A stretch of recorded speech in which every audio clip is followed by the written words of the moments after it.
Well, hello, hello. Welcome to Always Off Brand, where we take retail, e-commerce, and we simplify it.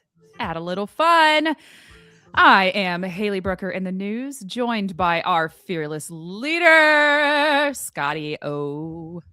What's up? What's up? Good morning. Yeah. Good morning. Good morning from dark Pacific Northwest, Seattle metropolitan area, where it's still dark. So is that why you're sitting in your kitchen today? No, I'm in my kitchen because my wife is in sunny, gorgeous Palm Springs, California. At a huge lacrosse. Oh, I'm so jealous. At a huge lacrosse tournament she goes to. She's been going to this forever as part of her job. But she went down a couple days early, and then the youngest child had got a day off. And so she went down. They're just killing, the youngest one and the oldest one. They both coach in this tournament. So they're going down. And so the three dogs, which now pale to your birthday present. Happy birthday. We did wish you happy birthday, by the way. I know. I was actually kind of sad about that. I thought, oh, did they forget my birthday? No, we didn't forget your birthday. We gave you massive shout outs. But now my three dogs, since the wife's gone, I'm in the kitchen. This is Scotty O from the kitchen. A little too much light for my liking, but I have three dogs, as you know, that I've complained about and, bitched and moaned about. Anyway, much easier to manage the herd while you're inside the house because my office, again, is a separate little shack. It's 125 feet from the house. So Manhut Studios is it's just easier this way. Yeah. But happy birthday. And you got for your birthday, drum roll, please, more dogs. It wasn't planned as a birthday present, though. It was a totally just spur of the moment rescue situation. There were these little 6-week-old blue heeler puppies. They're two sisters. And it was very much like a snag and grab research. Oh my gosh. Rescue. Grab? That doesn't sound good. Rescue situation. It was insane. It all happened so fast. We're sitting around the campground. We had a little few, we were just enjoying our cocktails in the pouring rain. In the pouring freaking rain. And anyways, I looked at Matt and I said, hey, I really want to go save these puppies. Something's telling me I got to save these puppies. We have to leave early in the morning. Scott, he didn't even question it. Of course he doesn't. He's Matt. He was like, how far away is it? He is Action Matt. I swear to God, that guy. Action Matt Brucker. And he loves animals. Oh my God, just as much as I do. So Summer and I the videos of all the dogs on him, and he's just as happy as a. We're just animal people in this house. So yes. So now I have what? 6 dogs. Half a dozen. Isn't that fun to say? There's a movie. Isn't there a movie? Wasn't that Cheaper by the Dozen is where I'm going with that. Yeah, that's exactly. Where they have 12 kids, don't they? I don't have. Look, I have to draw the line somewhere. But, I keep my house extremely clean. So I've been working hard to clean it and just make sure that all of the things are good to go. But yeah, no, we have. Well, congratulations. Happy birthday. Thank you. It was a big one. I had a lot of feelings and thoughts about it. So I know. All right. I had to walk Summer through her when she crossed over. Oh man, I think I cried for like 2 days, and I went to Matt and I was like, "Why am I crying? I never cry." You're young. You're a young punk kid. Come on. All right. Speaking of young punk in spirit and everything else, young punk kids, I am so fired up for our guest today. I got to start the music first, as usual. We got to start the music because I have known these people quite a while. Again, I'm not good with dates, but man, we had a lot of fun, a lot of stuff. They are builders. They're empires. It's the dynamic duo. I'm bringing them to the YouTube stage. We are on YouTube at Always Off Brand. Ladies and gentlemen, boys and girls, they have like 75 patents between them. They built one of the greatest lighting companies in the world. They're out to do it again. It's Seungah, Jeong and John Salzinger, otherwise known as Sauce. Welcome to the program. That was excellent. Nice to be here. Got to get the music going, man. It's the best. They're immediately questioning their choices this morning. It's so nice to see you guys. I didn't know if I could say the old company. I don't want to, we don't care. So anyway, for those listening and caring, so these fine folks, actually, you kind of, Sauce, I knew in the start when you started the other thing because but you kind of inherited me in some regards. It wasn't really your choice. I think I was already on there before. I think you kind of, it's like a puppy, like you just actually got the puppy. No, you were very helpful. Thank you. Puppies aren't as helpful as you. Yeah, well, and Seungah, so you guys did all that. You've built a lighting company before. We're here, your new venture, Haven Lanterns. We're going to talk all about that. But first, I want to, because you guys, I had no idea. I was a clueless little bumpkin out here. I didn't understand the mission before I met you fine folks on light poverty and all the things that we take for granted regarding around light and power. So I don't know. Could you start? We don't do intros and big you guys can look them up on LinkedIn, whatever. I mean, they're just badasses. Let's just say that. Can you talk a little bit about the mission before, and it's still the mission, and about light poverty? I think Seungah is well positioned to do that based on her personal upbringing. Yeah, I'm just from New York, so it's different. So, I grew up without running water and electricity. I was born in Korea, but this was before, the Korea we all know today, K-pop and, all of that. So we actually had a kerosene lantern when I was growing up with my grandparents. And it's a very different sort of thing, right? We were told, be careful of the fiery beast. It could, get you.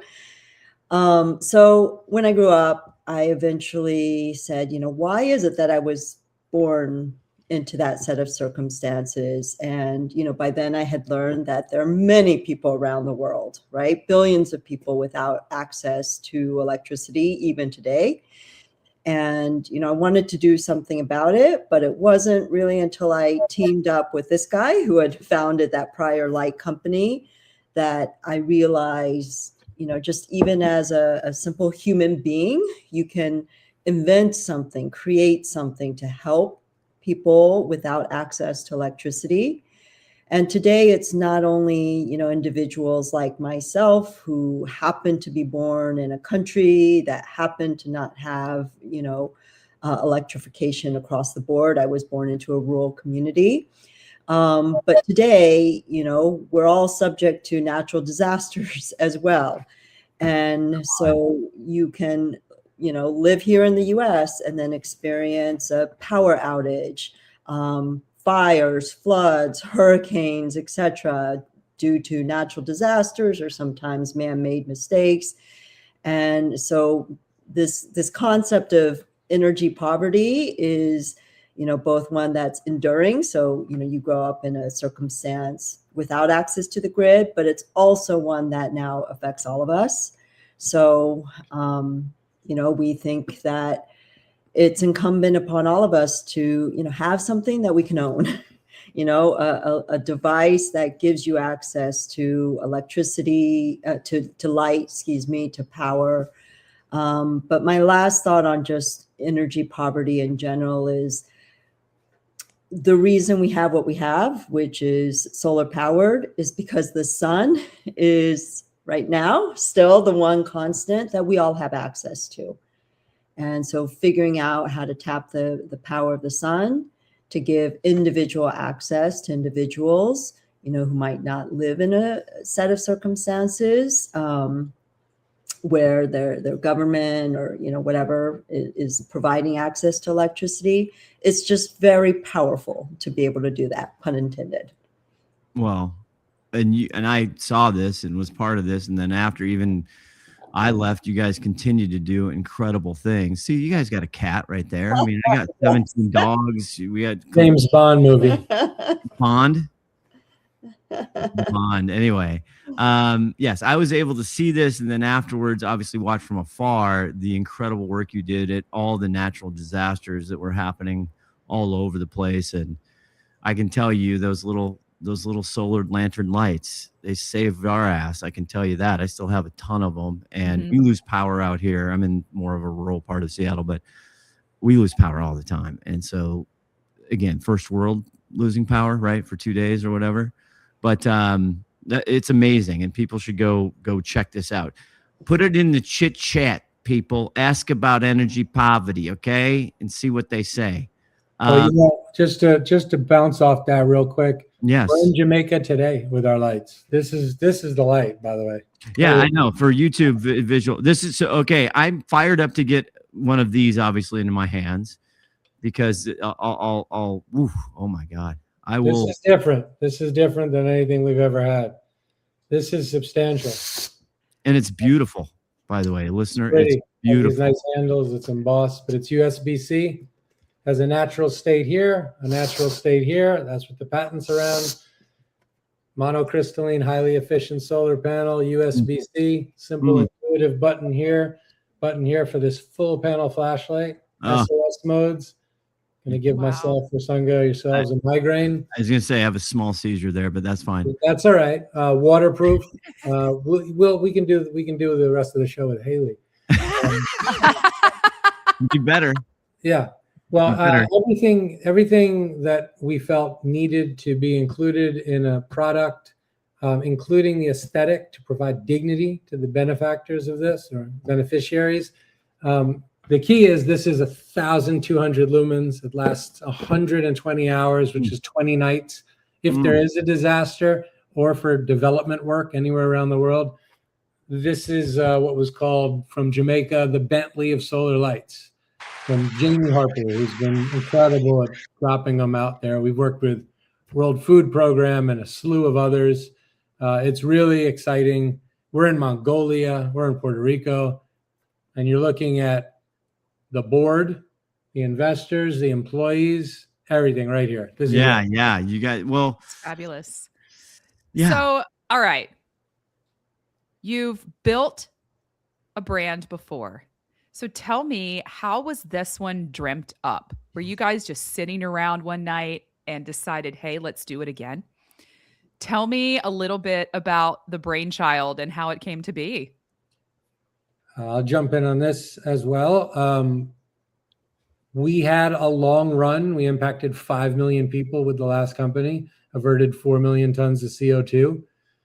But there was a point where, due to investment strategy, investment structure, cap table, board composition, we weren't able to look at investing in product. And both of us really enjoy product and how it affects people, period. And so efficiencies became the name of the game. And that's when I like to leave a company. And so we both ended up leaving the company at different times, exited to a strategic. But for us, it's about making a product that is modern, up to date, technically adept, fully functional, powerful, and learning from all of our mistakes. So the dream has been there for years. The resources weren't. So we have self-funded and we're doing whatever we want. And we're only working with and talking to people we like. Oh, I love that. You know, one of our favorite things to say here on Always Off Brand is people matter. Yes, they do. And they get lost in a lot of these business transactions. And you just have to go back to the roots of, hey, we're people. We matter. We love each other. We need to support each other. So I love to hear your mission there. The other this is a part of our lives. What we're doing right now is a part of our lives. And by the way, we're using electricity. And coincidentally, we found that we launched during a time when that human connection has become somewhat lost. Yeah. In the one of the spheres in which we work, the nonprofit sector, you know, we saw it really decimated this past year in ways that I think none of us would have ever anticipated. And so for us to be able to reach out to some of those partners, many of whom, you know, many of the individuals lost their positions, their organizations have really had to rethink who they are, and they've become much smaller entities, and some of them haven't been able to continue. And that was program fund cuts, like the funding cuts. Exactly. USAID, all that stuff. Yeah.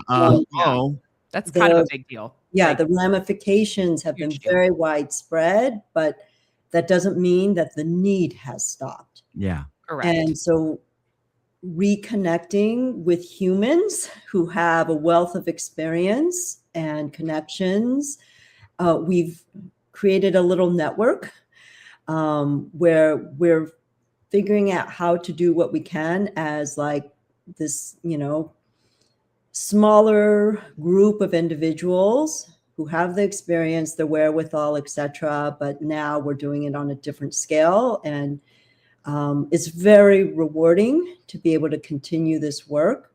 So I just wanted to throw that in there, that just the timing has been both fortuitous and a challenge, but we see the challenge as a real opportunity. Seungah, can you keep the other thing that you opened my eyes to back when we were working together was, and you've done a ton of work in this, and John as well, but you were working in organizations and outside even the company and what have you, because you believed in this mission, or this, it's like commercialism meets actually doing good for the world.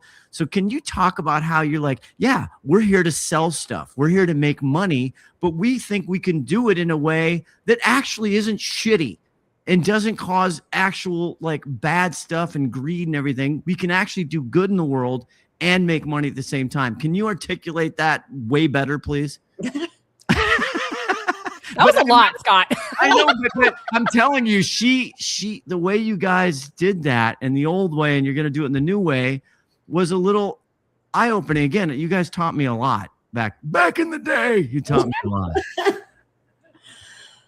Thank you, Scott. Going back to that story of the way I grew up, when I went to university, I thought, okay, let me, join the World Bank or the UN and figure out how to make lives better. And I was going through grad school at a little known university called Cambridge. And I realized like, they don't have the answers. Not meaning my professors, but just some of these organizations, because I just knew as the person who, grew up in a set of circumstances. And even when we moved to the US, we were still challenged economically, that some of these big institutions with their policies, like did not have the answer. And so I detoured from, moving on to a PhD to say, okay, how can I actually affect change? And I jumped into the world of business because I was like, oh, I don't want to become a doctor because that's not for me. I don't want to become a lawyer. That's not for me. So I jumped into the world of business. But to your point, Scott, at the time, nothing like this existed in business. Like the type of company we are today, business was strictly for profit, right? It wasn't really until I met John and the prior company that I thought, oh, thank goodness. Like business has evolved to the point where you can balance social good, environmental good with creating a profit. And that's partially also because our consumer has changed. So today's consumer has access to way more information than ever in the past, maybe too much information, but it's really helpful. They can make a choice. They can go with a smaller independent brand because of the brand's ethos and ethics and how they do business. And so that's really what we're about here. And just simply put, our business model is about doing this good work. We do this good work on our own, through NGO partners, through corporate partners, and also through our consumers.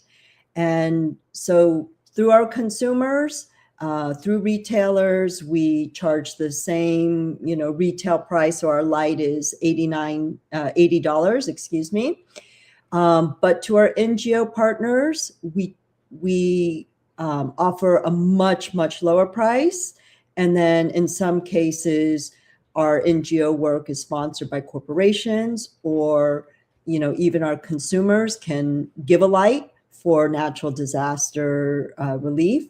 So this business model is really an ecosystem whereby those who can afford to pay the full retail do so. And then, for some of our deployment work, our partners, receive localized pricing from us. I'm gonna hop on real quick. So, Okay, of relevance. And John, today, I gotta give you one sound effect for that because it's so. Oh, please go ahead, Leslie. Let's so go. goddamn good. Because go ahead, John, but literally what you taught me and opened my eyes to is we can do good business and do good things. And it's so bipolar so many times, like just black and white, good and bad. It's like that. It's what happened to nuance? What happened to balance? We can actually have most of both. Sometimes you can't have everything, but most of both. Go ahead, John. Sorry. That's just such good shit. Yeah, it is. And it's relevant today more than ever.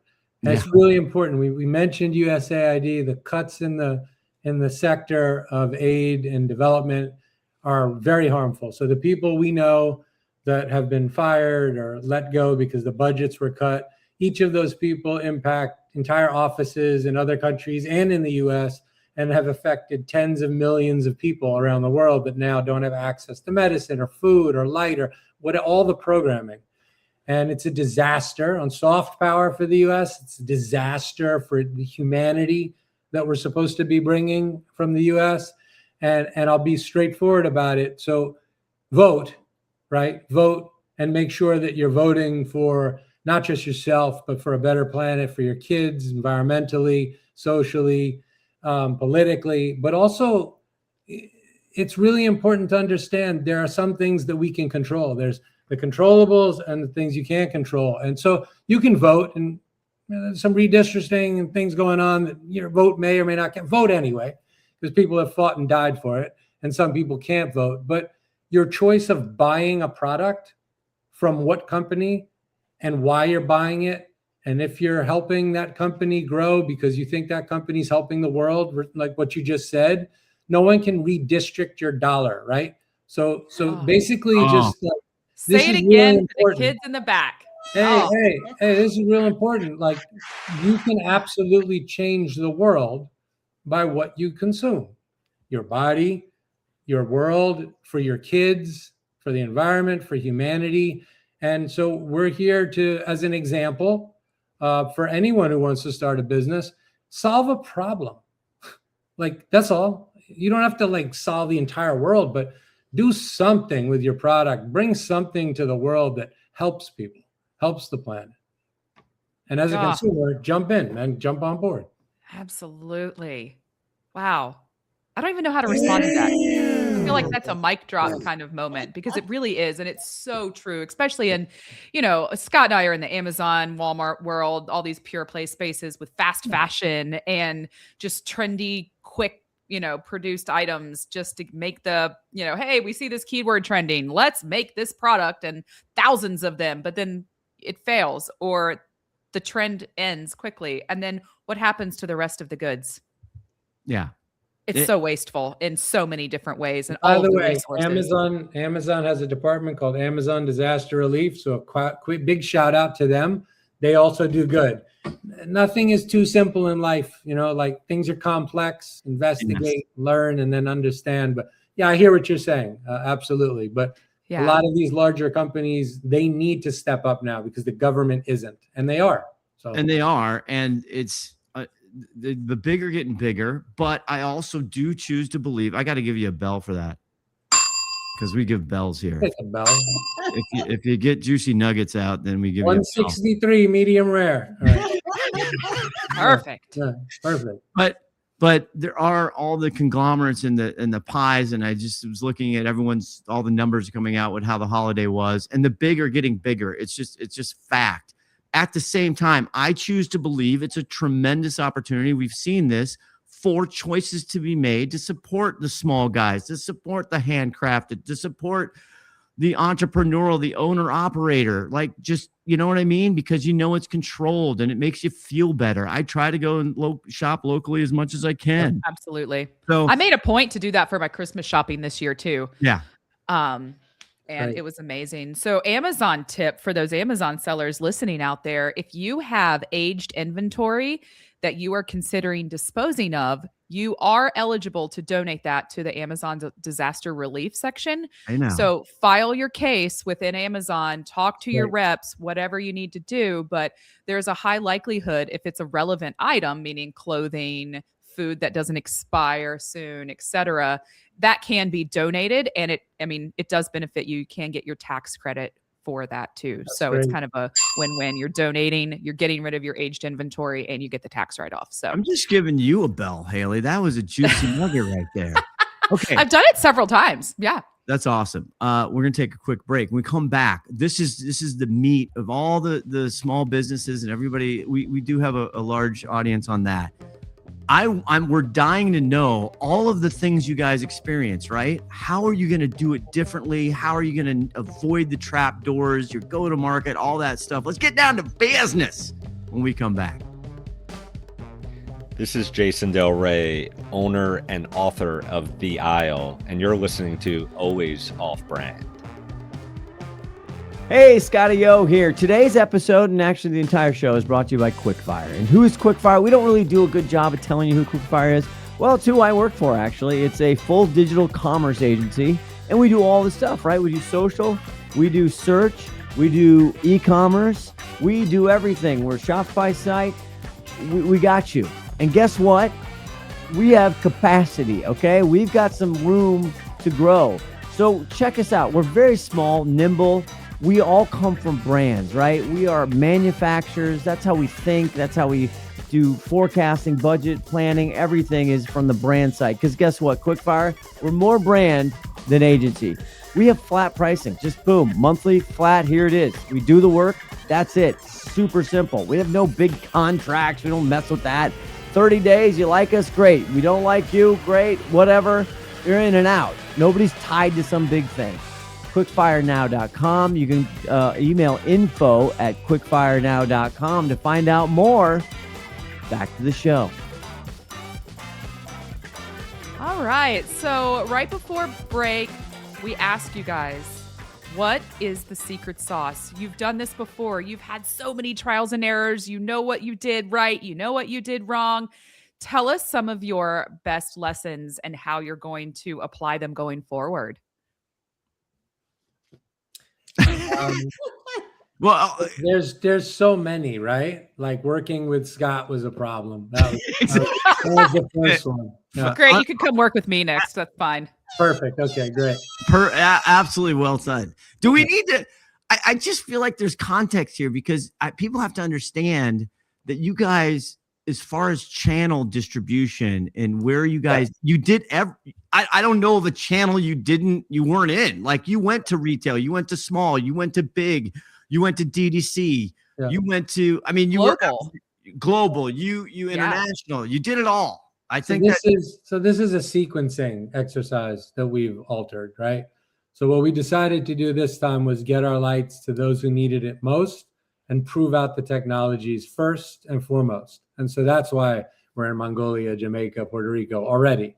That's why we're working with Catholic Charities and Shelter Box USA and all these other amazing organizations.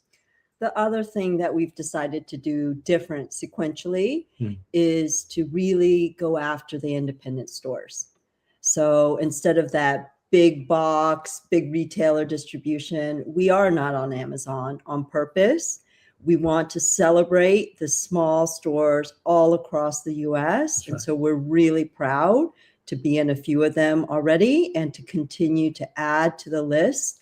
And many of these small stores we've reached out to just as ourselves personally, found the owners, and we've said, we love what you're doing with your small store, and here's why.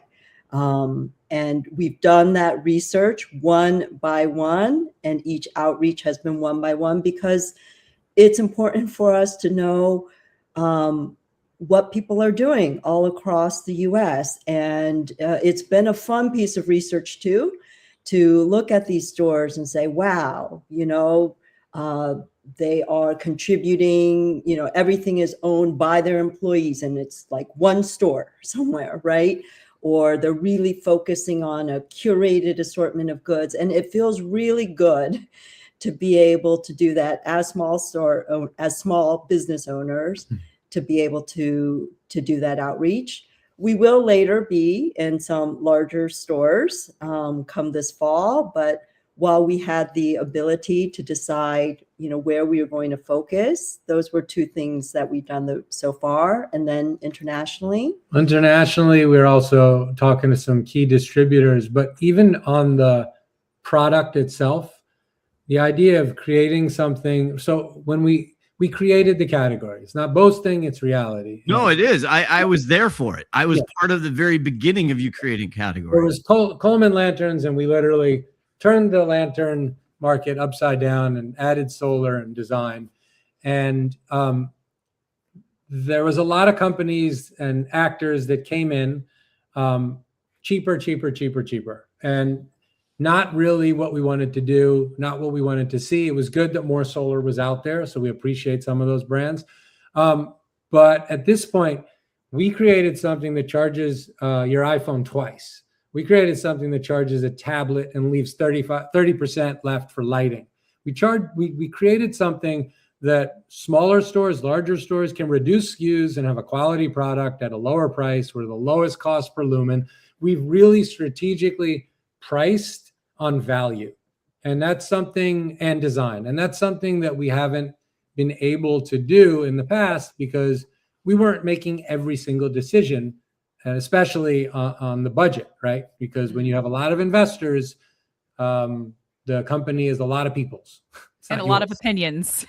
A lot of opinions. Yeah. It's hard if you become a battleship, you can't really move quickly. And to your earlier point, Hayley, we have one product. We didn't design a product that, you would need to replace 6 months from now. Yeah.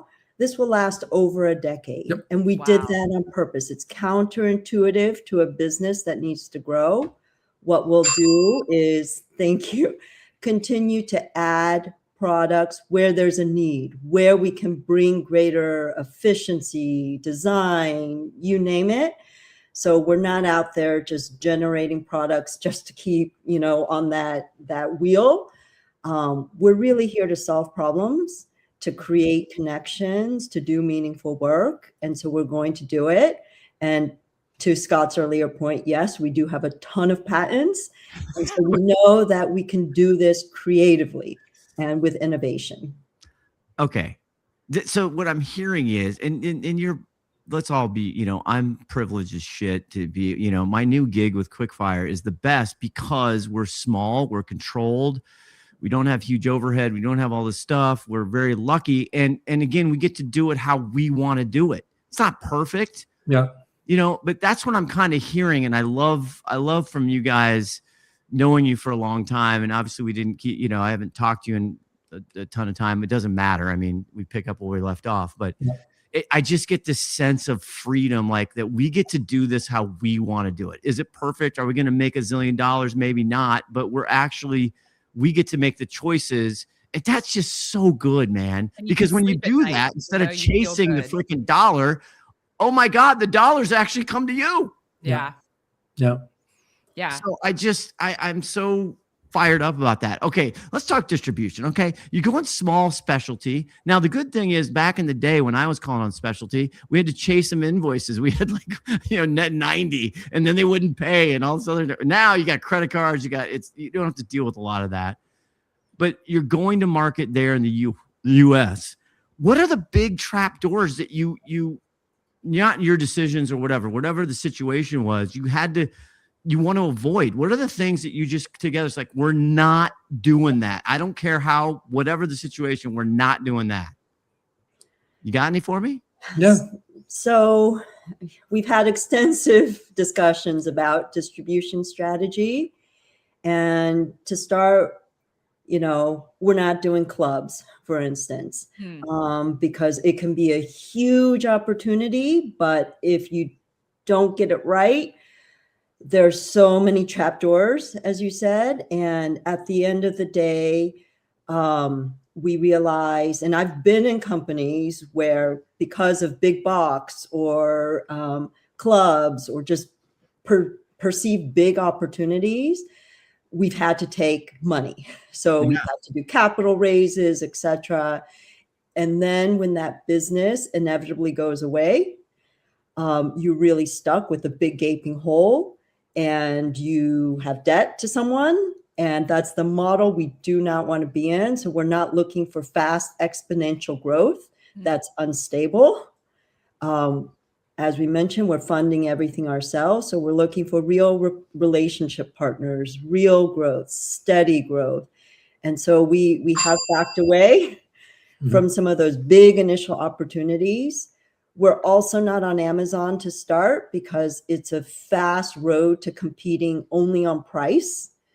And also opening the door to potential, whack-a-mole knockoffs. Yeah. And so again, we're not here to do that. So the slow and steady model and the focus on product and innovation and relationships is what we're doing in terms of distribution. We also love the international aspect because, we see ourselves really as a global community. And, we've received some amazing feedback already from some of our partners.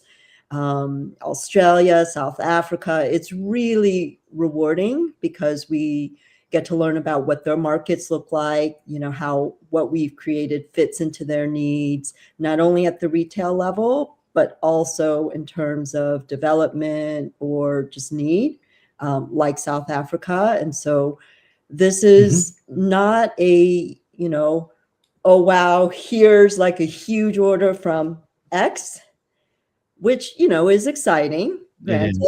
The first time I held $1 million check from a retailer, I still have it from a prior company, but it's exciting. Deposit that. Deposit that. Then we'll all take the weekend off. Okay. But, the next year you have to chase that $1 million check again. Right. And then the question is, who's like running the race by then, you or them? Yeah. And we want to stay, in this area that we've created for ourselves. I mean, it's the brand first though, right? We're authentic. It's about the stories. It's about the content. I mean, you can take a look at our website, havenlantern.com. You can look at our LinkedIn. There are real stories of real people benefiting from this technology.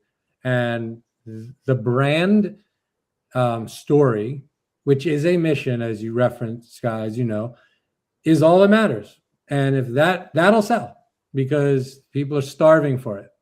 And that's it. What I'm hearing from you, which I tell everybody as much as I can, is be a gondola. Go up slowly. Actually methodically think about it, because if you go down, then you're going to go down slowly. It's exciting to get the fat check. It's exciting to get the big order, but what goes up fast goes down fast. Yeah. And then there's happiness and sadness is right behind it. So I love the fact that you're going. Now again, you have the opportunity to go slow, pick your choices, do all those things. I mean, you got to be looking for big orders from impactful companies. So if we get the big orders from NGOs, then we know that those lights last for 10 years and there's no downslope. That means those people have lights, have communication for whatever disaster they're in, recovery, and then preparedness, because the lights last forever. So that's where we want the orders. Also, can you talk about a little bit the unbelievable lesson learned? I mean, I was through a couple of them on manufacturing, supply chain, because to your point, and again, this is my old first rep days. If you supply a channel, if you control supply, you control a channel, which is so true. Easy to say, hard to do.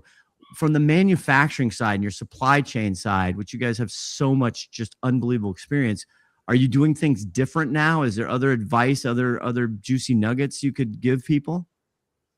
Well, early on in the old company, agent to a trading company to a factory in Shenzhen. Anyone who knows anything about what I just said knows every single one of those stages is wrong. And Yeah. tripping over a forest of branches, well, we won't do that again. We have a ton of sourcing relationships all over the world. They're all direct. And that's another way we can keep our costs down. And that's very different. And we also both are very involved in every aspect of the product, from the design to the engineering to the manufacture to the tooling, etc. And if you stay on top of it and you know it, and you work with people you like and have great relationships with your factory, and you're helping each other out, it's not a vendor, it's a partnership. Mhm. And you're a family, you're one family. And that's what we look for. And just like here, it's the same thing. We're just talking.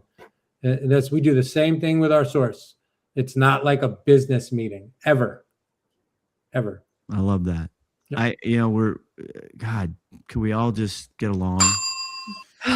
World peace. It's lovely. Okay, so what's next for Haven Lantern? You have a beautiful website. Well, everybody go to havenlantern.com. Buy one of these babies. They're gorgeous, as my grandmother used to say. Darling, that's gorgeous. Good. What is next right now? What do people have to look forward to, Haven Lanterns? So thank you, Scott, for that. And we were so lucky, when we launched, we received a rave review in Outside Magazine saying we were the go-to light and in the outdoor industry. And so that was just a really nice way to launch. And I think, yeah, baby. Shout out to Dennis Luan, amazing guy. Let's go. Yep. And so we're off to the races now, and we do have a very strong partner in the outdoor industry. They'll remain nameless for the moment. Who has decided Interesting. Intrigue. There's so many. Not really. To launch us this fall with an exclusive. Ooh. So that's why everything's sort of nameless for now. But so covert. Oh my God, because there's just so many big outdoor specialty So companies. covert. yes, It's especially just- The competition's brutal. It's crazy. Absolutely crazy. So we're really pleased that some of the heavyweights in our industry are taking a bet on us in this new endeavor and seeing that we can innovate quickly. So, we just launched in October of last year, and already we're talking about an exclusive for this fall. And so we're moving as quickly as we can. So new product introduction this fall, and you can count on the two of us. We're already thinking about the next product innovation, next patent, etc. So there's a lot in the pipeline already that we're really excited about. And next time we speak, we'll be able to share more. Yep. Love it. That's great. Love it. But You guys are fabulous. they are Thank fabulous. you for doing As good are in the you. world and really trying to be that voice to everyone who's learning too. Yes, sir. It takes it. Okay, we're gonna take a break. We're gonna play a keyword game right after this. Hi, I'm Rob Hahn. I'm the COO of Pattern, and you're listening to Always Off Brand Podcast.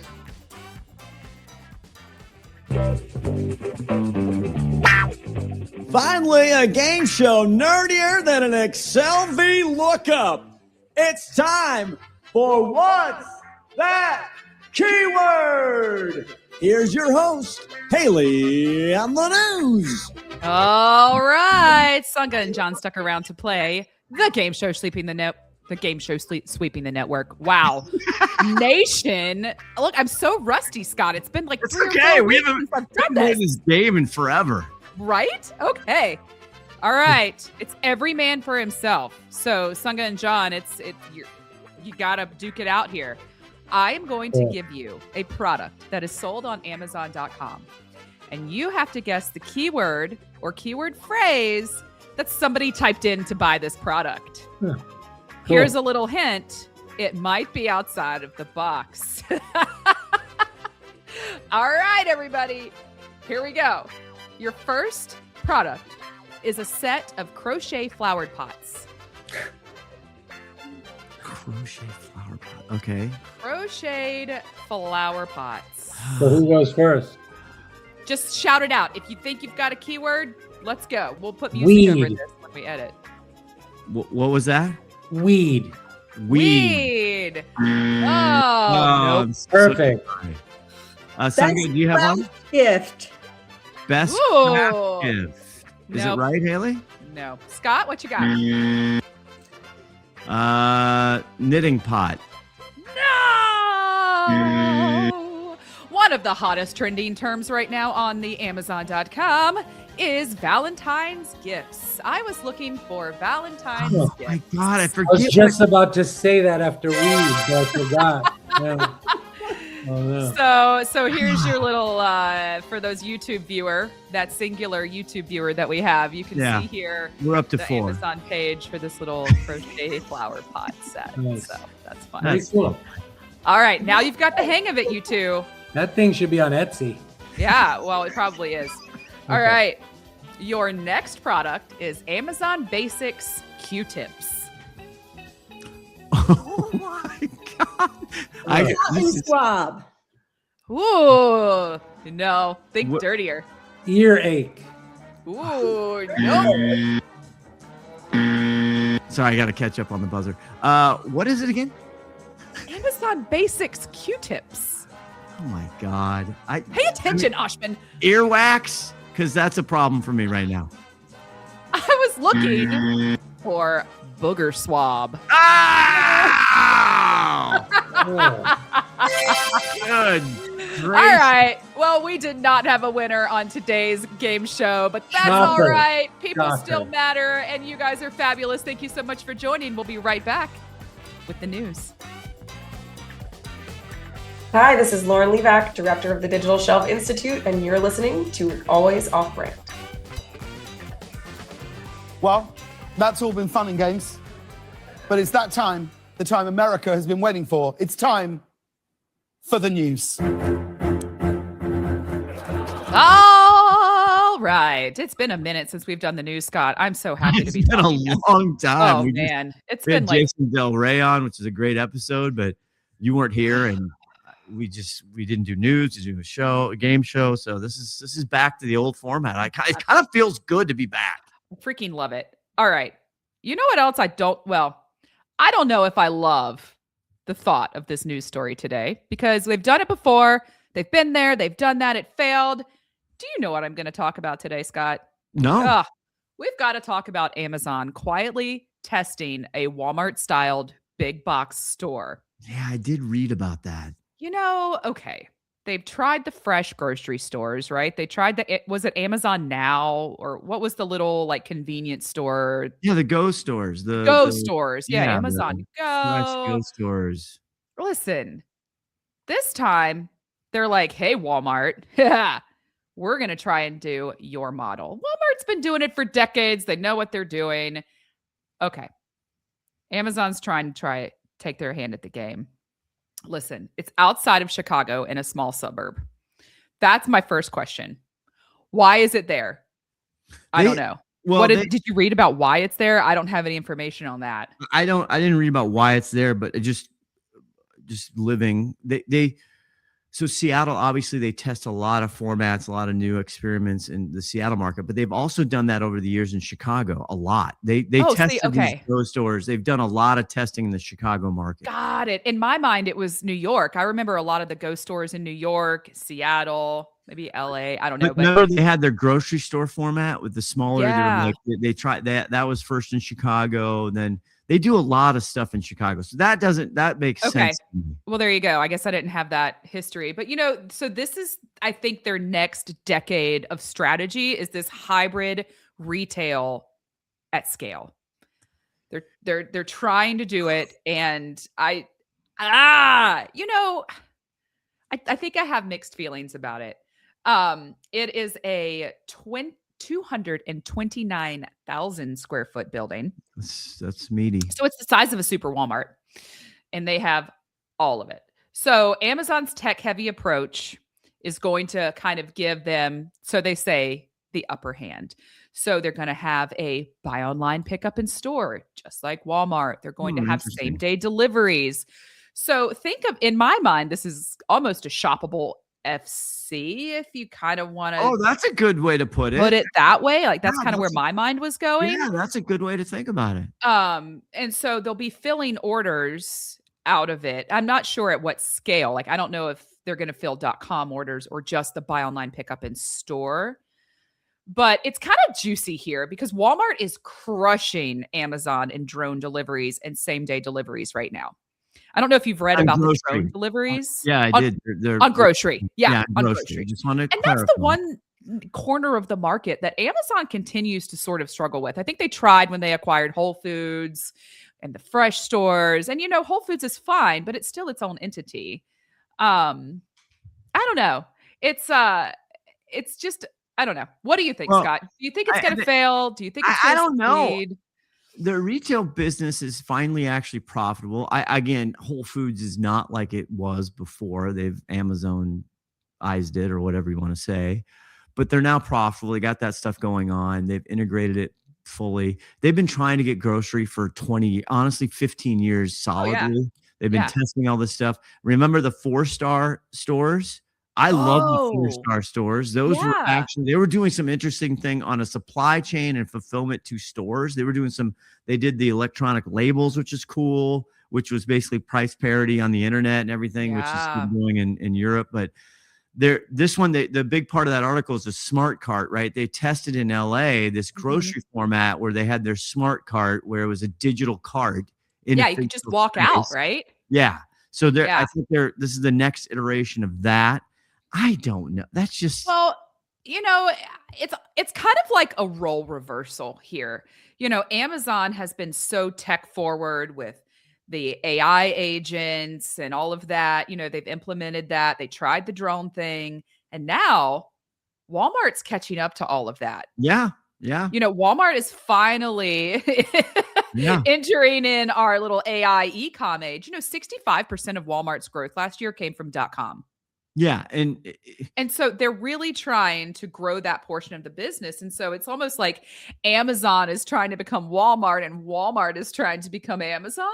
Yeah. And Walmart hired a bunch of ex-Amazonians and Amazon's playing on all this different stuff. We're going to have Russ Derringer on from Stratably here in the next few months because I need him to level set all the exciting growth. And yes, they're e-com.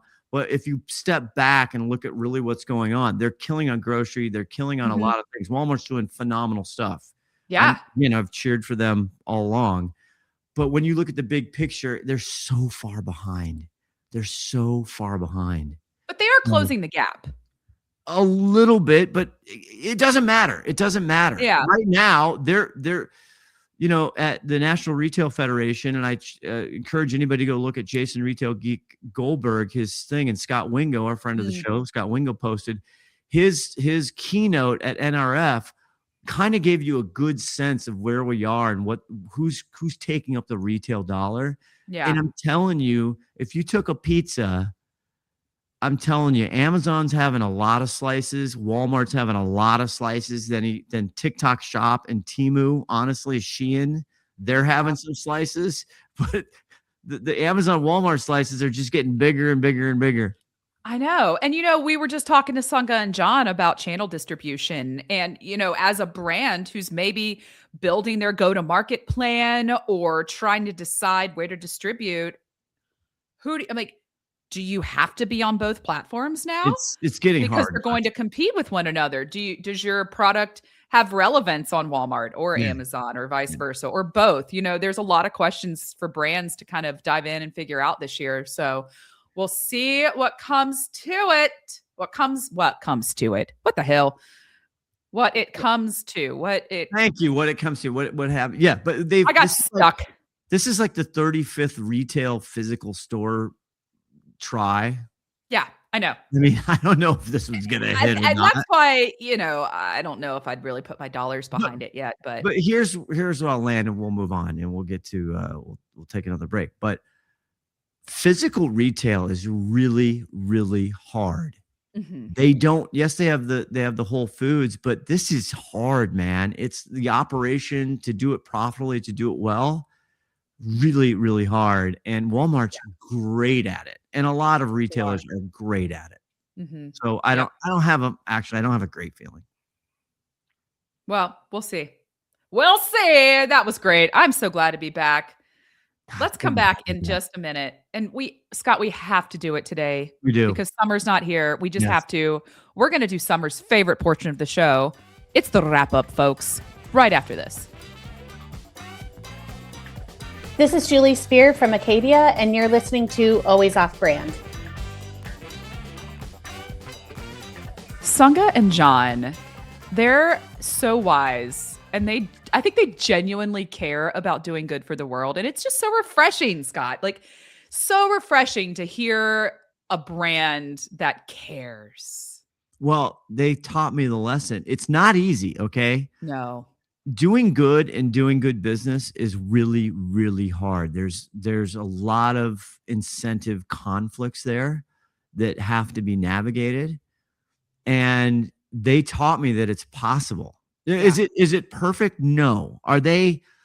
Don't get me wrong. They don't talk like they didn't see, but they're not like on some pedestal looking down or judgmental. They're just trying to make money and also do good.